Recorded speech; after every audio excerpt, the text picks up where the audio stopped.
All right, guys, we have one last bit of movie news to cover today.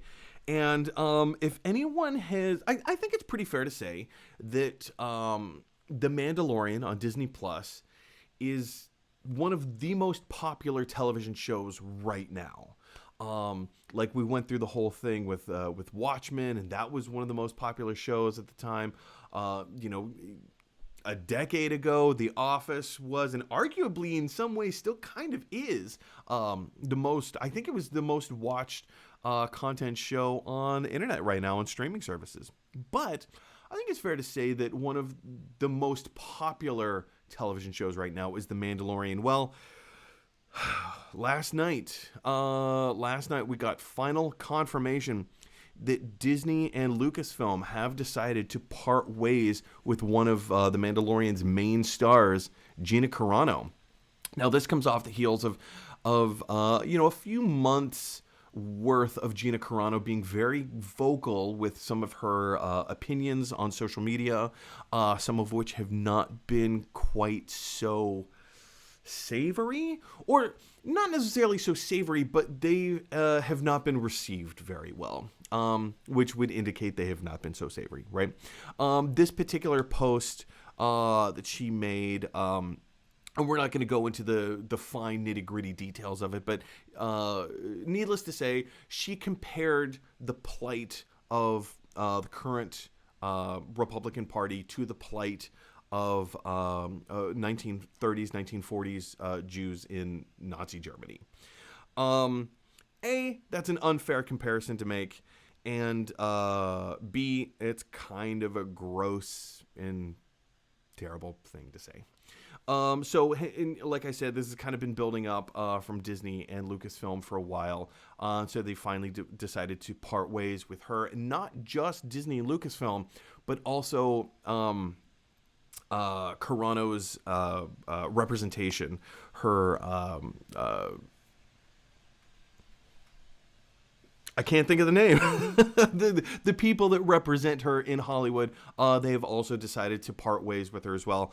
Now, I don't want to get caught into the muck and mire of what it was that she said and the merits of this and blah blah blah that. But moving forward in the Star Wars universe, specifically within The Mandalorian, we know that Mandalorian Season 3 is coming. I believe they've already been filming. And being that she's played such a pivotal role, do you think that they're going to have to go back, obviously either recast and then refilm, or do you think that they're going to take the story in a different direction? We also know that there were other standalone Disney Plus television series based in the Star Wars universe that she was going to play a pivotal role in those shows as well.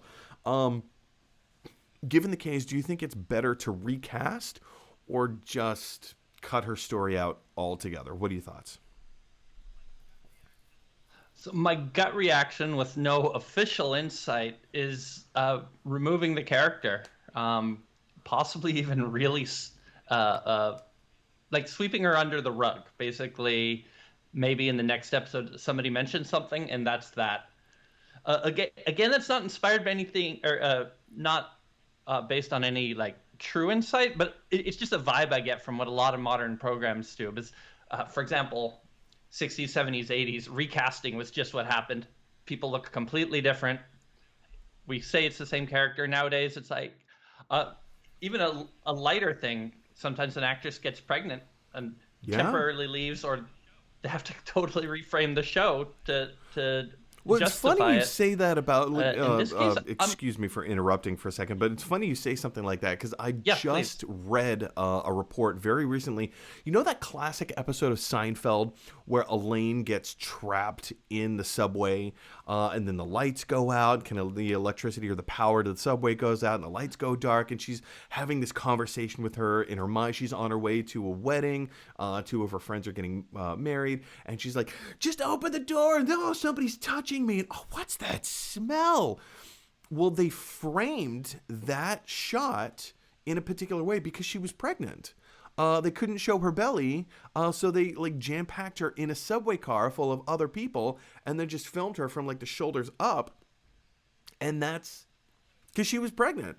And I thought that was such a wonderful, like, I had no idea. I had no clue. Anyway, I'm sorry. I totally cut you off, as you were. No, that's nicely integrating. And I think actually that's the first episode of Seinfeld I happened to see. First one ever? Just by coincidence. I think so. I was pretty young when the show was on the air. So I was probably outside the official target audience. But I was on vacation and didn't have much to do, so I just turned on the TV. Hang on. You were on vacation and you didn't have much to do? Well, so I'm from Montreal, and I still have family in the area. And for the first, basically through high school, every summer I'd go back for weeks, if not months at a time. And so often it was just time at one of my grandparents watching TV or playing board games. Oh man, Seinfeld, such a great show. But yeah, so it's something going on with my audio right now. It's blaring in my ears all of a sudden. But yeah, like getting back to the Star Wars universe, you mentioned just kind of like sweeping her character under the rug a little bit, kind of pretending that.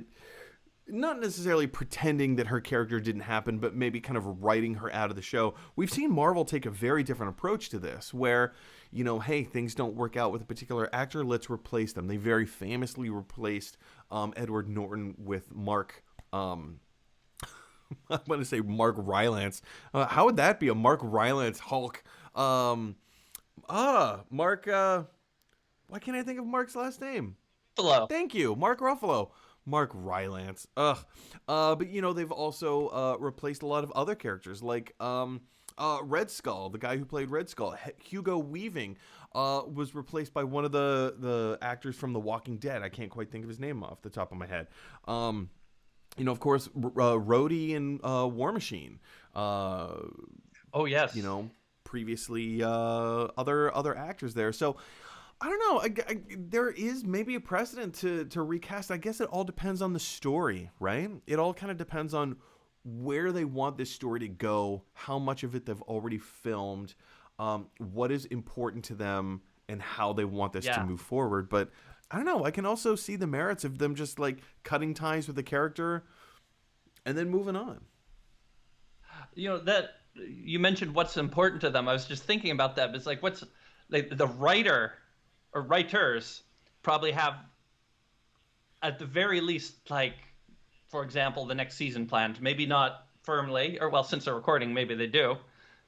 But at the same time, you know, this is the business concerns. Yeah. Like, a writer's vision may not be profitable, so there's bound to be some compromise. Oh man, and how many times have we seen that happen? You know, a specific writer's vision not be profitable. You know, like my knee-jerk reaction is the Four Stick movie, Fantastic Four, Josh Trank, directing with Miles Teller and Michael B. Jordan. Like Josh Trank had a very specific vision, but then of course, like, you know, the writers came in. You know, even sticking within the Star Wars universe, Lord and Miller. I tell the story all the time. Lord and Miller from 21-22 Jump Street, the writers and directors of the Lego movie, brilliant creators, were hired to write and direct the standalone Han Solo movie. Halfway into production, what happens? They get fired. Why? Because in my purview, Kathleen Kennedy does not know how to run a studio. She's a brilliant executive producer. That's why she has so many Oscars on her mantle. But she's not a great studio head. So, I mean, like, what did you think was going to happen? You hired Lord and Miller to do this movie. They're comedy geniuses. And you kind of, you know, don't like what they're doing. Anyway, that's a whole other kettle of fish. But yeah, I mean, like, to your point of seeing a writer's vision not turn out profitably, maybe that's why we have movies like Sharknado. Yeah, several Sharknadoes at this like point, 5 or right? 6. And the Piranha movies, and you know, those are cases. Those aren't my thing, but I absolutely appreciate that somebody went out there to have fun and seemed to succeed at doing it. Like, The writers and cast knew what they were making in those cases. The audience knows what they're watching in those cases, and then they get some Oh sequels. man, it's funny you say that. Last night, Kim and I, just before we're going to bed, Kim and I were joking around, and let's be honest, I was joking around, and Kim was going along with it, right? So I made some offhanded comment because like our cats like to sleep with us in bed, and we're like they're our source of heat. We are their source of heat. It's just a big heat sharing bit. So we started doing this whole thing of like, in a world where heat sources no longer exist, a meteor hit the Earth. Our only source of heat now are cats. It was this whole like so stupid. Like, what if that was a sci-fi original movie where like a meteor hits the Earth, all sorts of like heating, whatever. Go out the way. Electricity doesn't exist anymore. Heating by gas doesn't exist anymore. We have nowhere to heat ourselves except through cats. I can definitely see that as being like a sci-fi original Sharknado spinoff. Yeah, a whole economy just based on breeding bigger, warmer cats, or but then whatever. Distribution of cats. But you can't snuggle with the tiger because it's gonna eat you. What do you do? Right. So how big is too Oh big? man. Anyway, guys, we could probably talk about this on loop forever. But the big question is for you guys: what are your big thoughts about Gina Carano being fired from the Star Wars universe, from being fired from the Mandalorian? Like, where do you think the story is going to go from here? How is that going to impact the Mandalorian? How is that going to impact a lot of the other television shows that Disney and Lucasfilm have planned in their Star Wars universe?